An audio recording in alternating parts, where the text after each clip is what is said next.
ఉపాధ్యక్షులు ఈరోజు ఆదంపట్నంలో స్థానిక సబ్ కలెక్టర్ కార్యాలయం ముందు ధర్నా కార్యక్రమం నిర్వహిస్తారు. ధర్నా కార్యక్రమం ముఖ్య ఉద్దేశం ఏంటంటే ఆదంపట్నంలో ఎటువంటి అనుమతి రాకముందే ఆర్ఎస్ కాలేజ్ పేరుతో ఈరోజు అడ్మిషన్ నిర్వహిస్తున్నారు. పేద విద్యార్థి తల్లిదండ్రులని వేలు ఫీజు వసూలు చేసి మోసం చేసిన పరిస్థితి మనకు కనబడుతుంది.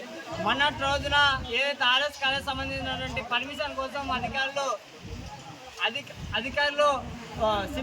అధికారులు సంబంధించి విజిటింగ్ రావడం జరిగింది.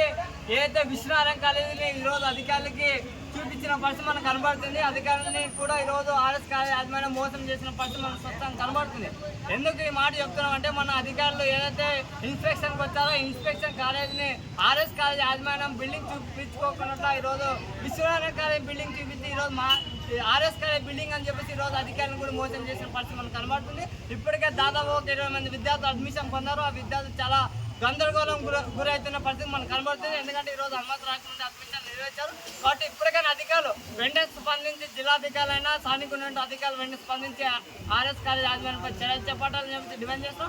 లేని పక్షంలో పెద్ద ఎత్తున ఆందోళన చేయడానికి శ్రీకారం చుడతాం. కాబట్టి ఇప్పటికైనా సబ్ కలెక్టర్గా నిద్ర మేల్కొని అలాంటి కాలేజ్ పైన చర్యలు చేపట్టాలి, పేద విద్యకు న్యాయం చేయాలని చెప్పేసి విద్యార్థి సంఘం డిమాండ్ చేస్తున్నాం.